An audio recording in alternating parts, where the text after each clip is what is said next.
Hello and welcome to Action Teacher Video.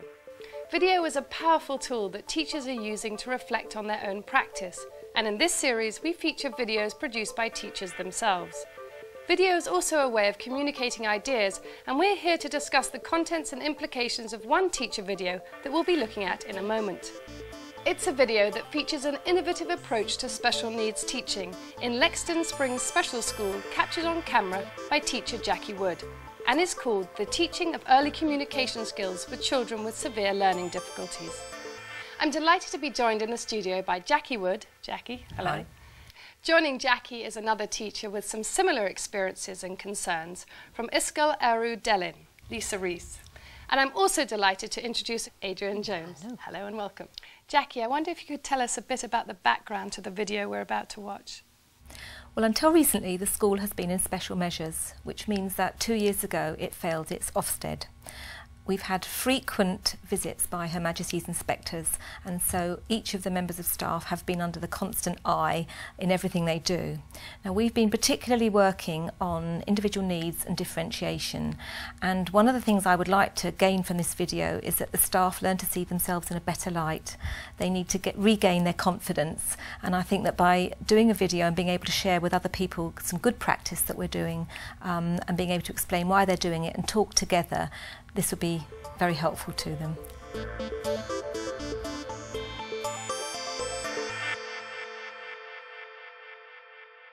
My name is Jackie Wood and I'm the head teacher of Lexden Springs School.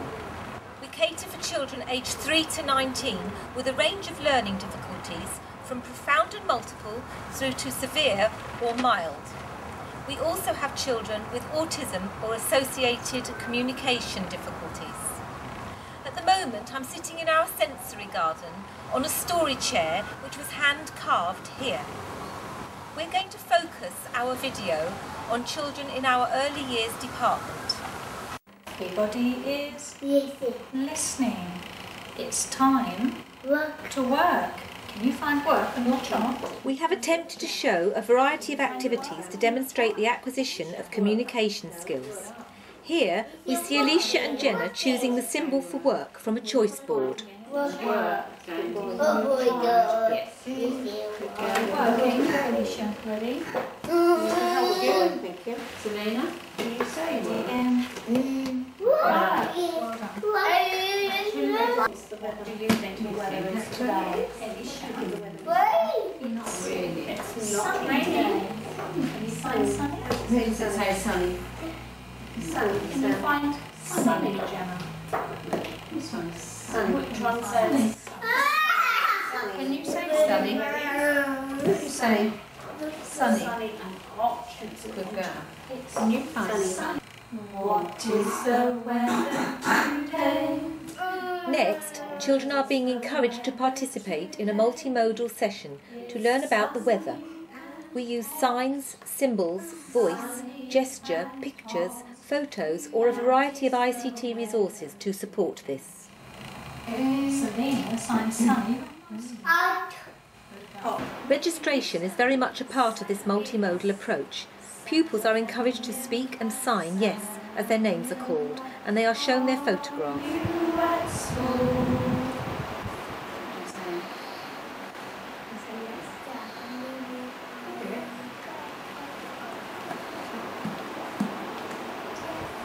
Here, Sam is given a little help with his signing. Yes, I am. Yes, I am. I am that. Sam, Alicia and Jenna are helped to select the correct photograph of another pupil in the class. You find it, Gemma. Where's Luke? Can you find Luke? Selena. Luke, can you say? Where's Luke?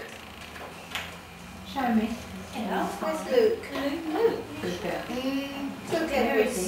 Luke. Where is Luke?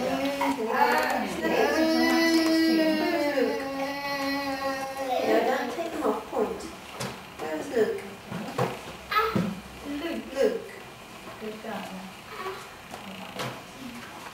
Sam is also able to select his own name from a choice of 3 familiar names without the aid of a photograph. Leave them on there. You find Luke. The classroom displays include a visual timetable where symbols, words and pictures help to reinforce daily routines, weather, the date and the day of the week. Daily repetition of these activities is a key factor in cueing pupils into the various activities and learning opportunities. The teacher models Makaton signing to reinforce key words. In this sequence, Sam is shown signing yes without help. This is clearly progress from the previous clip, where Sam is given some help to sign. However, on some occasions, he may still need help with this. This activity follows on from the choosing a friend sequence. Now the pupils are encouraged to identify the friend and to actually walk over to them and greet them. This involves listening skills, comprehension and social skills, and is an extremely important part of the whole process of learning to communicate, which underpins all our learning activities.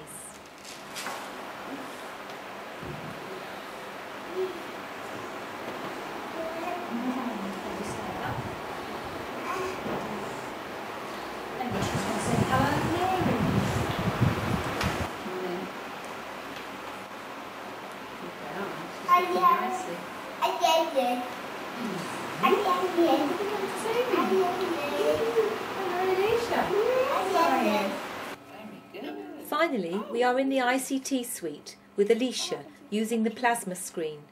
This session demonstrates how a pupil with severe learning difficulties is able to access and respond to an interactive computer program called Big Bang, where the slightest touch to the screen will create a cause and effect. You're looking. Oh, it's got bigger. Do you have another go? Touch him again. As you can see, Alicia is able to activate this program with minimal help and anticipates the response beautifully. You're dancing as well.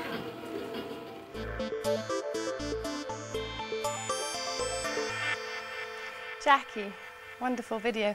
But I was just wondering how you are going to take this on. We're intending to share it with the governors and help them to understand and help them with their assessment and their monitoring. With a newly qualified teacher who's just started with us this term, she's got no experience with special needs, and so we're intending to help her to realise the different modes of communication and how we can differentiate for the children in her class. And one of our other main focus that we need to work on is with the parents, because some of them have lost confidence. And how would you show progression and use it for assessment and record keeping? The video footage is, we keep video in with each child's file, so that if anybody needs to, like a teacher or a parent or an inspector or anyone else wants to come along and see what they can do, it's all dated with annotated comments written alongside, and it's just very useful because you can compare.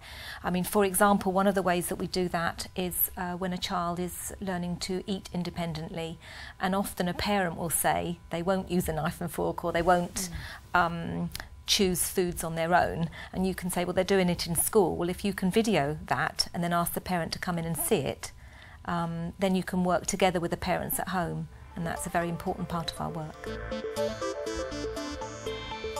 In this sequence, Sam is shown signing yes without help. This is clearly progress from the previous clip, where Sam is given some help to sign. However, on some occasions, he may still need help with this. What did you think of that? I was interested to know whether he was aware of the camera, and whether you find that children are aware when you're actually filming them like that. Most of the time Sam wouldn't have been aware of the camera, just occasionally he has looked at it. We find generally that it's the adults that notice the camera more than the children, particularly in my school where they're very self-conscious at the moment. Lisa, do you use video a lot with your teachers as well? I haven't done. It's been mostly with the children, and I think this year in particular we've used the camera a lot in the classroom, and the LSAs in the classroom have just got used to it being there. And I'm not, the way I sort of film things, I don't wander around with them. I don't ask anybody to wander around. I'll set it up in a corner or to the one side of the room and aim it where I want it to be, and everybody just gets on with what we're doing. What about as a research tool for future development? I've seen some excellent results, particularly with communication. If you can catch the very small nuances of improvement. It's just a wonderful way, and the children love looking at themselves, and that takes you into yet a whole new element of history. For example, in our particular form of education, looking at themselves on video is history for them, and it's very enjoyable, and they often see for themselves that they're progressing, and it's a way for them to self-analyse. So we've started using a camera in the classroom, a normal to take photographs of the children, because we split them up to do individual work, and somebody will take go around and take a photograph of them doing something. So our plenary session is we'll quickly plug it into a whiteboard, plug the camera in, and say, right, this is what everybody's been doing, and we'll bring up a photograph of what they've been doing and talk about it. So, like say, it's reflecting on what they've just done. It's history. It's a plenary session that you would normally do anyway.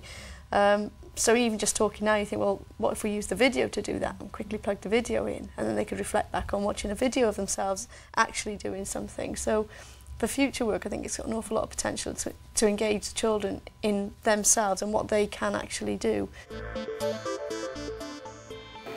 you have another go? Touch him again.